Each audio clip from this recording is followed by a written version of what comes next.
President Trump has already spent part of his morning tweeting about the first day of public impeachment hearings in the House. He questioned the testimony of William Taylor and George Kent, both U.S. diplomats, about an alleged attempt by the administration to withhold aid money from Ukraine. The president saying, quote, Rep. Radcliffe asked the two-star witnesses, where is the impeachable event in that call? Both stared straight ahead with a blank look on their face, remained silent, were unable to answer the question. That would be the end of a case run by normal people, but not shifty. Yahoo Finance's Rick Newman is here with all of the details, Rick. So what do you make of all these comments and just the first day of the impeachment hearings overall? Well, we're seeing how the Republicans are playing it. I mean, they're basically trying to sort of character assassination against the two witnesses. We're going to have more witnesses. We're going to have 4 more days of hearings at least. And I think we heard from these two witnesses what we expected to hear. I mean, so I think there's a difference between people who have been following this closely up till now and people who have not been following it closely,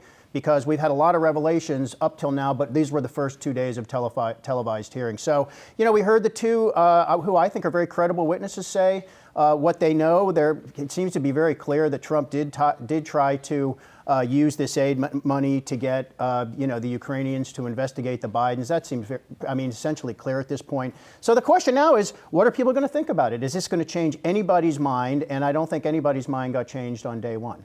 Yeah, so when we talk about the impact on markets, so obviously it's really important to have Republicans change their minds if there's actually going to be an impeachment of President Trump, an actual removal of him from office by the Senate. So when you talk about the White House's pushback, you heard Stephanie Grisham, press secretary, basically say it's a joke. She said that people who are not happy with President Trump working in government should just resign. Do you think that's going to have any impact on Republican voters in those key districts that are Trump's base? Well, I don't think Trump's base is up for grabs, but I think there is a part of the electorate that is up for grabs.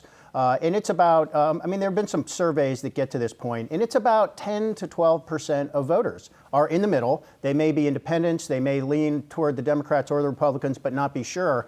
So, to the extent that the Democrats are doing this to get a message to those people and say you need to abandon President Trump, I guess that would be the target audience. I have followed this closely. I think the House has no choice but to do what they're doing. And if only because this is what the House is supposed to do. This is the job of Congress to exercise oversight against the president. And I think once these revelations became public, I think they had to do it, even if you think, well, this is not going to end in a conviction of President Trump. I mean, this is Congress doing what it is supposed to do and exercising oversight over the executive branch. So the Democrats have said that they would like to target a vote before the end of the year. Seems like that's kind of ambitious. What are the next steps from here after the first round of public hearings yesterday? We're going to have 4 more days of hearings at least. I think they could get this wrapped up by the end of the year. If they do that, they will probably have to forego testimony from some people they'd like to have, such as John Bolton, the former national security advisor, because that would get tied up in court. And Democrats don't want this to sort of drift into 2020. The one interesting twist that I've picked up on this is, let's say the House does impeach President Trump. The next step is it goes to the Senate for a trial. And there's talk now that the Republicans who control the Senate may try to drag out a trial so that it takes place during the early voting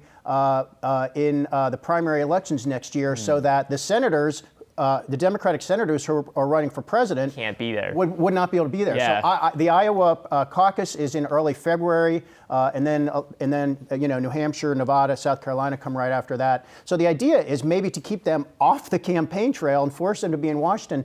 The irony of that is that would not hurt all Democrats. It would only hurt Democrats who are senators. And who would that help? It would help Joe Biden, who wouldn't have to be in Washington. Interesting. The very guy Trump was trying to get dirt on in the first place. Hey investors, Zach Guzman here. Are you interested in learning more about the markets and getting the latest financial news? Well, then click right here to subscribe to our Yahoo Finance YouTube channel. Get the latest up-to-the-minute market analysis, big interviews in the world of finance, and information on how to manage your money every day wherever you are.